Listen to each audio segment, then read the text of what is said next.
because it is mental anguish, because you don't know what tomorrow's going to bring. But there's a system by which this thing works.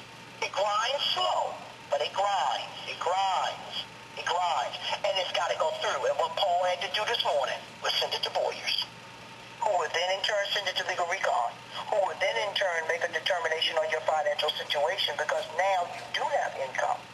We can't count your Social Security by law, but we can count your annuity. And we can, if your annuity is of a certain amount, could be $2,300 a month. Now, assuming you may have been overpaid for whatever years, you could be overpaid 30 grand, we'll say, okay, we're going to waive 10 grand of it, but you're going to pay us 20, or guess what? We're not going to waive a dime, but you're going to pay us $100 a month for the rest of your life. No interest, no nothing. But they can't make a determination on a debt. If you have entitlement to money, the federal law says first, find out what he's entitled to. Then we do it. Now, imagine we owe you money retroactive to age 62, whatever that was. Bill Deep and them are to hold. See, Recon may order them, don't pay him, because he owes us 30 grand. He didn't have any money. Yes, he does. Now we owe him 6,000. I'm going to use a number. We're going to take 6,000 on the 31st. Now we're only ruling on 24. You see? That's how it goes. So that's why nobody could do anything. Until you filed for that regular retirement, OPM wasn't making a move.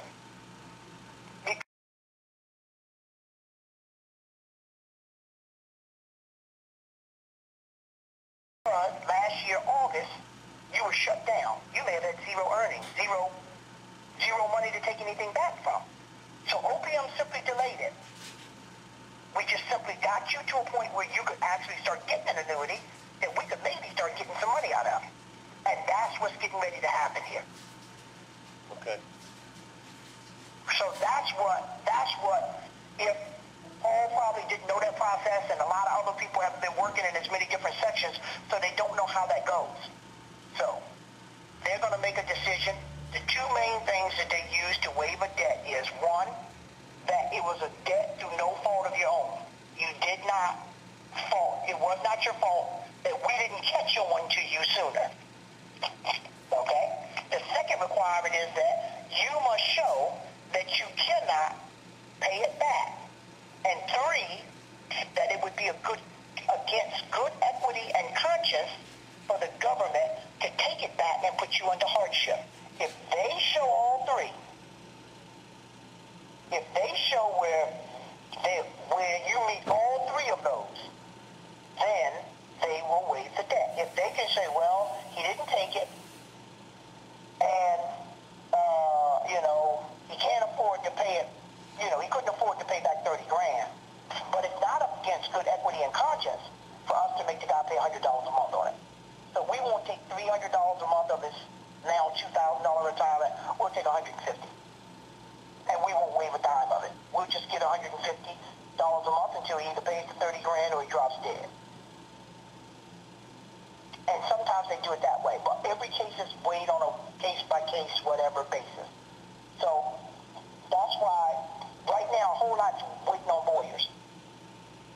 For that case to go up to Boyers, for them to merge the two, get you going at your new rate, see how much money you got coming, then go back down to legal recon and go, okay, now, if you never ruled on the debt, what's going on? Let's imagine they ruled that the debt was over, but or that they waived it and they never told you. The only thing they're going to do is go in their file, because now they can't change it. Here's the law. Once they make a call, if you said, I can't pay it back, and we looked at your finances and said, okay, we waive it, and the next day we find out you had $3 million and you lied, there's nothing the government can do. Once the call is made, the call is made.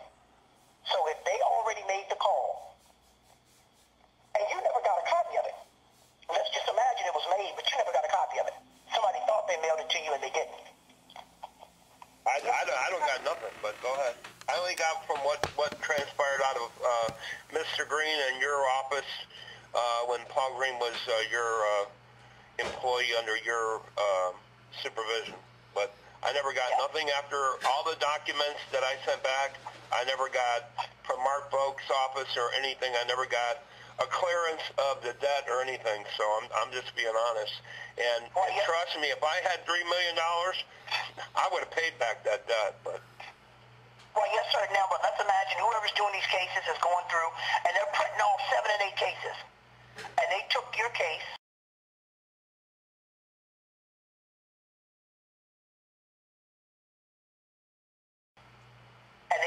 And they put everybody's paperwork in their case. And they saw some papers they meant to throw away, and your papers got mixed up in them, and they took them and shredded them. And they thought, okay, I mailed everybody their letters, everything's in the cases. Now, your letter's in the case that you've been waived, but some kind of way your mail got thrown in the, what should have got mailed to you got mixed up, misfiled, shredded, whatever. So you didn't get it. We got a copy. Yeah, yes, he did. Look, it's a copy right here in the case. I tell people all the time, when I fax you something, I got confirmation it left my fax machine, but I cannot know that it came through yours. So you got a copy in the record that we prepared a decision to him, but you can't swear for sure whether he got it. Even if you put it in the mail, you can't be sure that the mailman didn't put it in the wrong box. You can't say he got it, but as long as it's in that record, we can get you a copy of it. And if you didn't get it, we can get you a copy. I don't know if a decision was made or not, but each office has to do their part. Even though I know what another office does, and I can do it. I could do the part that Boys is doing. I could do the legal recall part. I could have done the part if I wasn't supervised. I would have been doing the part Paul was doing. But each section has to do their part. And that's so everybody goes through the same system of circumstances.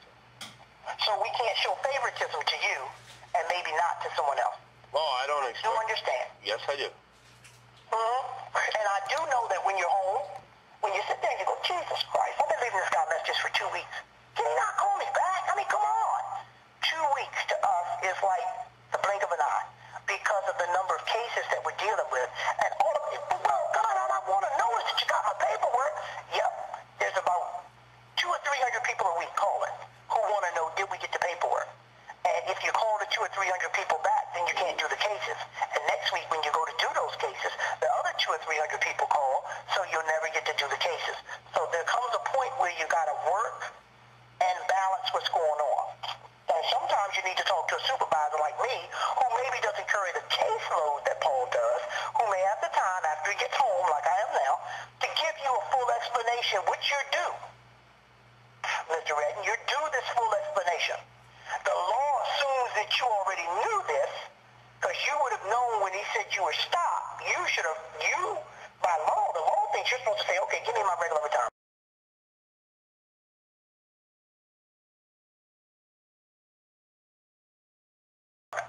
Give me my MRA plus 10. You don't have to tell me about it because I already know about it. Remember, I signed it, I already know about it. Right. You give me my MRA plus 10. But here we go. In a perfect world, it doesn't always go that way. So there you go. And that's pretty much the way it goes. But we have got you on track now. It's just a matter of lawyers getting your case together and paying you. And then we'll send it back to Recon and say, did you make a call or didn't you? And Recon will tell us.